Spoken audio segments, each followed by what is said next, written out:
ಮದರಕಂಡಿ ಮಹಾಲಕ್ಷ್ಮೀ ದೇವಿಯ ಜಾತ್ರೆ ಈ ವರ್ಷ ವಿಶೇಷವಾಗಿ ಪ್ರತಿ ವರ್ಷದಕ್ಕಿಂತಲೂ 2 ಪಟ್ಟು ಭಕ್ತಾದಿಗಳು ಹೆಚ್ಚಾಗಿ ಅತ್ಯಂತ ಭಕ್ತಿಪೂರ್ವಕವಾಗಿ ವಿಜೃಂಭಣೆಯಿಂದ ಜಾತ್ರೆ ಮತ್ತು ಪಲ್ಲಕ್ಕಿ ಉತ್ಸವ ನೆರವೇರಿದೆ. ಮದರಕಂಡಿ ಜಾತ್ರೆಯ ಒಂದು ವಿಶೇಷತೆ ಅಂದ್ರ ಪಲ್ಲಕ್ಕಿ ಮೇಲೆ ಬಾಳೆಹಣ್ಣನ್ನು ಎಸೆಯುವಂತ ಒಂದು ಸಂಭ್ರಮ ಇಲ್ಲಿ ನಡೀತಾ ಇದೆ. ಬೇರೆ ಎಲ್ಲಾ ಕಡೆ ತೇರಿನ ಮೇಲೆ ಬತ್ತಾಸು ಹೋಗದ್ರ ಇಲ್ಲಿ ಬಾಳೆಹಣ್ಣ ಸೇವೆ ಆಗ್ತದ. ಅದಕ್ಕೂ ಒಂದು ಹಿನ್ನೆಲೆ ಇರಬಹುದು ಅನ್ನುವಂತ ಮಾತನ್ನು ಈ ಸಂದರ್ಭದಲ್ಲಿ ಹೇಳ್ತೀನಿ. ಆ ಕಾರಣಕ್ಕಾಗಿ ಮಹಾಲಕ್ಷ್ಮಿ ತಾಯಿಯಲ್ಲಿ ನಾನು ಪ್ರಾರ್ಥನೆ ಮಾಡ್ತೀನಿ, ನಮ್ಮ ನಾಡಿಗೆ, ನಮ್ಮ ಕರ್ನಾಟಕಕ್ಕೆ, ಊರಿಗೆ, ದೇಶಕ್ಕೆ ಒಳ್ಳೆ ಮಳೆ ಬೆಳೆ ಸುಖ ಶಾಂತಿಯನ್ನು ಕೊಟ್ಟು ಕಾಪಾಡಲಿ ಅಂತ ಪ್ರಾರ್ಥನೆಯನ್ನ ಎಲ್ಲ ಭಕ್ತಾದಿಗಳ ಪರವಾಗಿ ನಾನು ಮಾಡ್ತೀನಿ. ಧನ್ಯವಾದ. ಇಲ್ಲಿ ಒಂದು ಆಲಗಂಬಕ್ಕೆ ಸುತ್ತಾಗಿ ಬರುವಂತ ಒಂದು ಪದ್ಧತಿ ಇತ್ತು.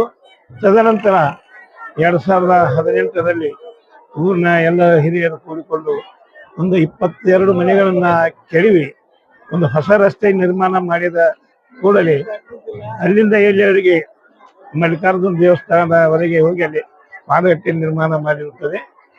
ಇಲ್ಲಿಂದ ಒಳಗೆ ಗುಡಿ ಒಳಗೆ 2 ಸುತ್ತ ಹಾಗೆ ಪಲ್ಲಕ್ಕಿ ಉತ್ಸವ ಮಹಾಲಕ್ಷ್ಮಿ ಮಲ್ಲಿಕಾರ್ಜುನ ಗುಡಿ ಅಲ್ಲಿ ಪಾದಗಟ್ಟೆವರೆಗೆ ಹೋಗಿ ಪಲ್ಲಕ್ಕಿ ಉತ್ಸವ ಅಲ್ಲಿಂದ ವಾಪಸ್ಸೆ ಮರಳಿಗೆ ದೇವಸ್ಥಾನಕ್ಕೆ ಬರುತ್ತದೆ.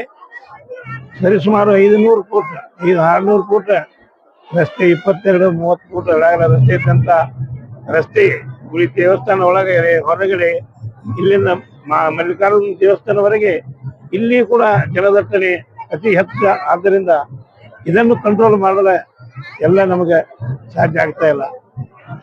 ಒಳ್ಳೆ ಬಿಸಿಲಿದ್ದರಿಂದ ಜನರು ದೇವಿಯ ಭಕ್ತಿ ನಿಷ್ಠೆಯನ್ನು ಹೊಂದಿ 2-3 ತಾಸುಗಳ ಬಿಸಿಲಲ್ಲಿ ನಿಂತು ಬಾಳಿಕೆಯನ್ನು ಆರಿಸುವಂತ ಪದ್ಧತಿ 10:30 ಗಂಟೆಗೆ ಚಾಲು ಆಗಿ 1:30 ಗಂಟೆ ತನಕ ಪಲ್ಲಕ್ಕಿ ಉತ್ಸವ ಪ್ರಾರಂಭ ಆಗ್ತಾ ಇದೆ.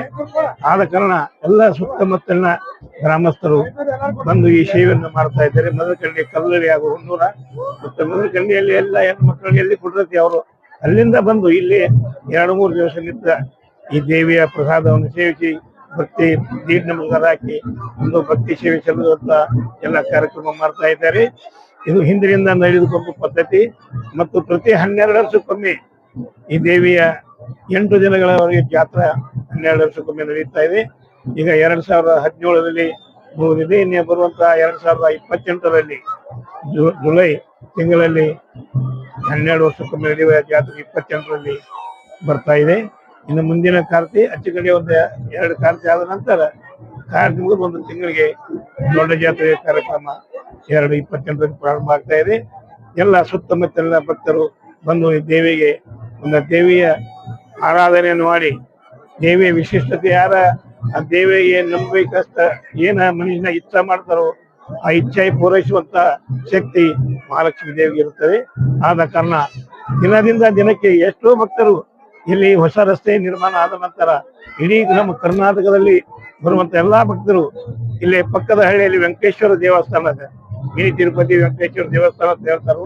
ಆ ದೇವಸ್ಥಾನ ವೆಂಕಟೇಶ್ವರಕ್ಕೆ ಶುಕ್ರವಾರ ಹೋಗಿ ಬಂದ ಭಕ್ತರು ಇಲ್ಲಿ ಹೊಸ ರಸ್ತೆ ನಿರ್ಮಾಣ ಆದ ನಂತರ ಪ್ರತಿಯೊಬ್ಬರು ವೆಂಕಟೇಶ್ವರ ದೇವರ ದರ್ಶನ ಮುಗಿಸಿಕೊಂಡು ಒಂದು ಮಹಾಲಕ್ಷ್ಮಿ ದರ್ಶನ ಮುಗಿಸಿಕೊಂಡ ಮತ್ತೆ ತಮ್ಮ ಹಳ್ಳಿಗೆ ಹೋಗುವಂತ ಕಾರ್ಯ ನಡೆದೈತಿ.